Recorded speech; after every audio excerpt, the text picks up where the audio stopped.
So my name is Thorvardur Halfdanarson. I'm a medical oncologist, work at the Mayo Clinic, and my practice is predominantly neuroendocrine tumors. I'm mostly actually a clinician more than a researcher. So most of my time spent at Mayo is really seeing patients. And then I have a number of other roles there. So this is the outline of my talk. So I'll briefly talk about some changes in epidemiology. We heard some of this yesterday. Discuss two very important clinical trials presented this year and last year, and then spend some time on patient involvement in research, not necessarily specific to neuroendocrine tumors. Okay, so let's start with the epidemiology. I don't think I can give a talk without having at least one or two epi slides. So why are we talking about this? Well, these are data from England. So this is a work led by Dr. Ramets, who's in the room with us, showing rising incidence and prevalence of neuroendocrine neoplasms in England. So these are now thought to be the 10th most prevalent cancer in England, second most prevalent GI cancer after colorectal cancer. So these are not trivial numbers. And as you can see on the graphs there, the incidence is increasing. So for the rectum, we're seeing more than 700% increase in that time period since 1995. And you can just look. It doesn't matter what type of NET you look at, this is really becoming more common or more commonly diagnosed. And the reasons for that are multiple, probably to some extent just better diagnostics, more awareness, better scans, more scans, and all of those things. Well, this holds true in other countries as well. So I'm just showing you data from Norway. So this is from the Norwegian Cancer Registry, which is an incredibly thorough registry, almost the whole population, 99%. As you can see there, there's a threefold increase in the incidence of NETs over the last 3 decades, but not so much for the next. The neuroendocrine carcinomas haven't really changed that much. And similar to what I showed you from England, this applies to all the different types of NETs of different anatomic origins. So on the left-hand side, you can see the changes of the incidence. So these are new cases diagnosed over a period of time. On the right-hand side, you can see the incidence of, you can see the prevalence number. So these are the number of patients actually living with NET diagnosis. And some of them may have had curative intent therapy. Some of them may have active disease, either being observed or on therapy. So it is really a truly mixed bag of patients. So because of this, the need for NET research and the need for patient involvement in NET research will only increase. So ultimately, most patients with advanced NETs will run out of options, and we need to expand our treatment choices. So we can only do that with your help. So there's need for more NET therapy trials in the future, and these trials should be patient-centered and importantly informed by input from patients and patient advocates, because at the end of the day, this is all being done for the patients. So let's talk about two recent trials, and NET-2 and CABINET. So going into, before we go into that, just see what we have accomplished in the last few decades. So this is sort of the timeline of NET therapeutics going back to 1982 when it got streptozotocin, which has sort of left the scene but may be coming back. I think it still has a role. And then in the late 80s, we got octreotide, and then 2011, same issue of the New England Journal, we got data on everolimus and sunitinib in pancreatic NETs, lanreotide, everolimus for lung NETs, telotristat for carcinoid syndrome diarrhea, capecitabine temozolomide for pancreatic NETs, and then the improvement in the diagnostics with the gallium-68 and copper-64 somatostatin receptor imaging, and then obviously PRRT with lutetium, and then most recently, possibly, cabozantinib. And then in 2020-something, I think we'll get alpha particle therapy. So obviously, as you know, there is a lot of activity going on there. So let's talk about NET-2. So this was a study published this year in Lancet. So this was a randomized phase 3 study looking at patients with sort of high-risk grade 2 NETs. So this is KS7, 10% or more, or well-differentiated grade 3 NETs. Previously untreated, patients were randomized to either 4 cycles of PRRT versus high-dose octreotide. And the primary endpoint was progression-free survival. So that is the time until progression. And those who got octreotide, if they progressed, they would cross over to the PRRT. So everyone ultimately got PRRT. Well, what did we find? So we found that there was very significant difference in progression-free survival, 23 months with PRRT versus 8.5 months with octreotide. So this was evident across different tumor groups, pancreas, small bowel, grade 3, grade 2. But what needs to be seen is really the effect on overall survival. So we'll have to wait for those data. So this study, the Alliance Cabinet study, was looking at cabozantinib versus placebo in previously treated patients with neuron tumors grade 1, grade 2, and grade 3. This was presented at ESMO last year. This will be presented again on Monday in Barcelona. So we'll have some really fresh data there. And hopefully we'll see the final product of this soon. So here patients were randomized to cabozantinib versus placebo, and again, primary endpoint was progression-free survival. At progression, for those on placebo, they could cross over, so everyone got cabo. And here are the results. So on the left-hand side, you can see the extrapancreatic, which were small bowel and lung, and 8.3 months for cabozantinib. This is the median progression-free survival versus 3.2 months. I wish those would have been longer, but this is a very meaningful and both statistically and clinically significant improvement. And on the right-hand side, you can see the pancreatic data. So moving on to really the core of the talk, which is involvement of patients and patient advocates. So I wanted to start with a few definitions, so you know all of this. So what is the definition for a patient advocate?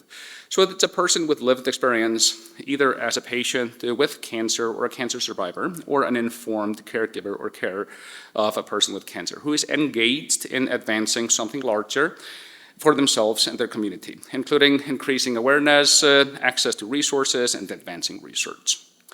So what about research engagement? So research engagement, the definition actually changes across countries.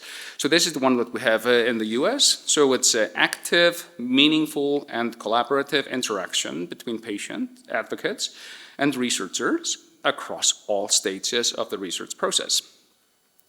And why is this important? So, well, it fosters a sense of urgency and purpose. So we need to hear from you. When we design clinical trials, we need to know what is important to patients. So it really truly improves the design of the trials. So if I can come up with what I think is a beautiful trial with great endpoints and selection criteria, and then I present it to you, and you say, this just makes no sense. No one's ever going to do this. And so we really need that input. This can improve the friendliness of the protocols. I'm not sure if you've ever had the pleasure of seeing a research protocol. These are not easy documents. Same thing with the informed consent forms. We need to make this more friendly. And then you have unique connections and networks that can actually make a trial succeed. So I can decide a beautiful trial, but if no one ever hears about it, no one's going to go on it. And so it enhances the focus and the goals of the research. So you are indeed the major stakeholders in cancer research, and you can raise awareness more than anyone else can. And then, importantly, this is increasingly required by funding agencies. So if we don't do this, we're not going to get money. And we heard that other countries are doing the same.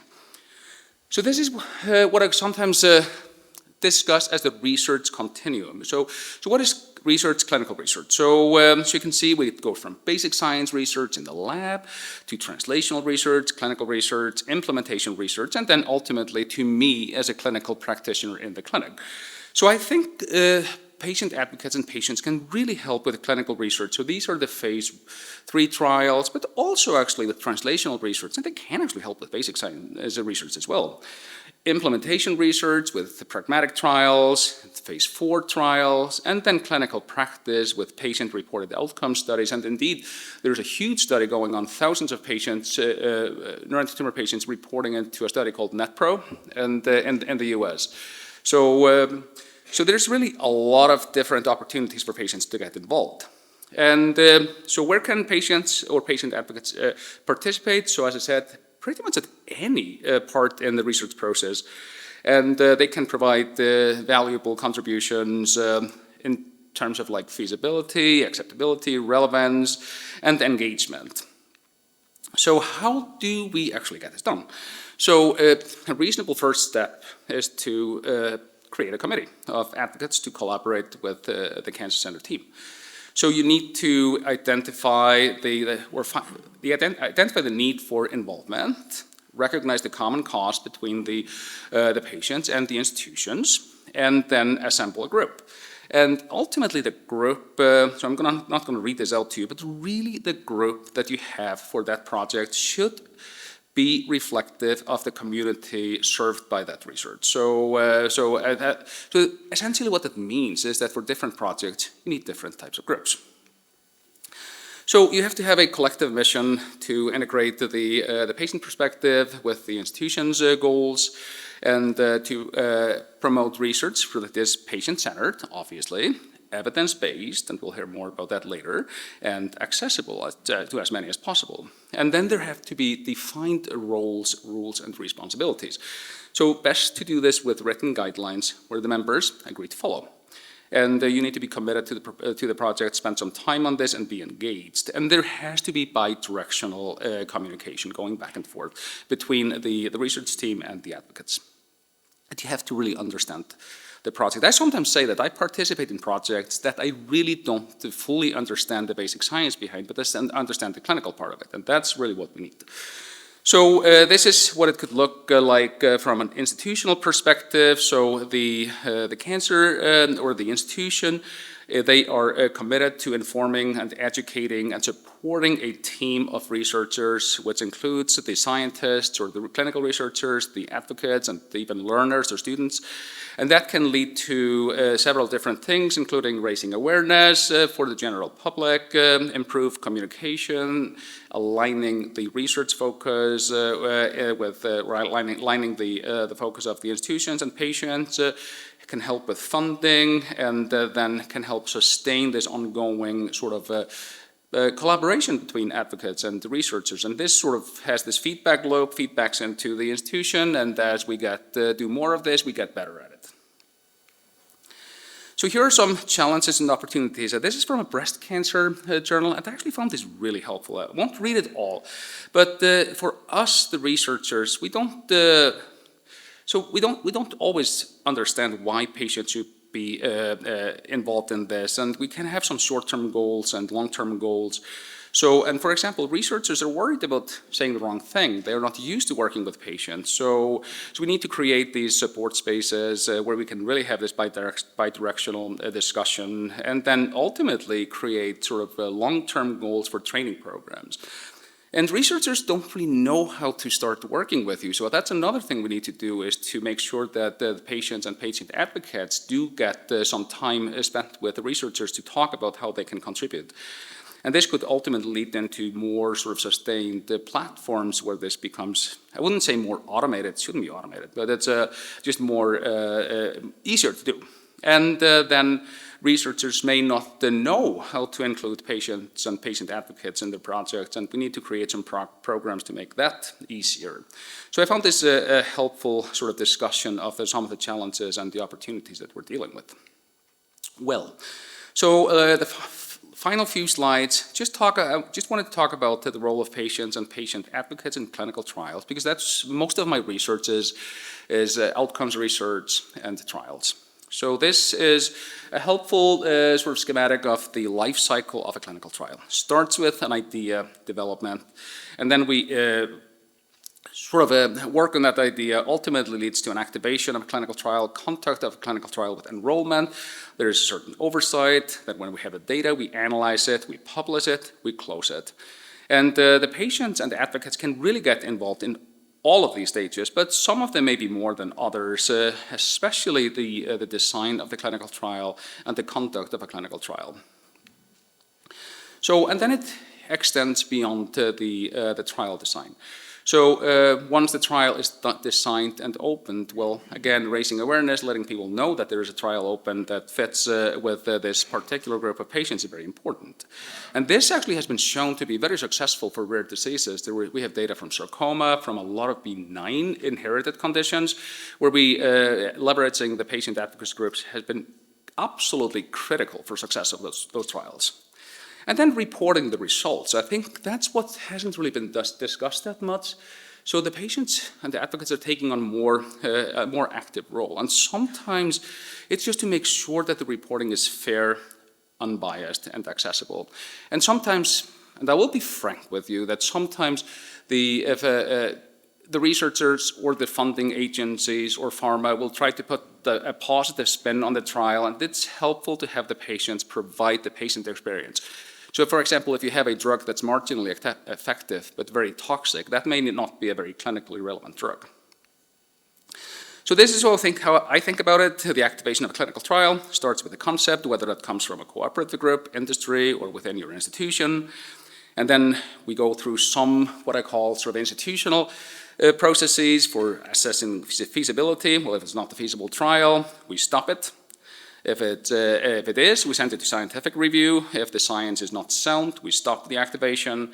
And then it goes to what's called the Institutional Review Board, or IRB. It has different names in different countries. And if that is a go, we activate the trial and start enrolling. If that's not a go, we reject the trial and stop the activation.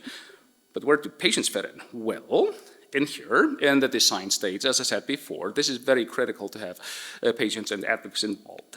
And also in the activation of the trial and the conduct of the trial, raising awareness, and that getting the patients on the study who need to be on it. And beyond that should also be the reporting of the trial results. So that takes me to the end of the talk, but I just found this yesterday. So as you can see, there's a lot of recognizable names. So these are just a few of the reports in the scientific literature, and I see a lot of you in the room here. So, and just to show you that we really, it really is rewarding to see your names on the end product of what we have been doing. I think we're going to be seeing more and more of this in the future. So that takes me to the end of the talk. Thank you.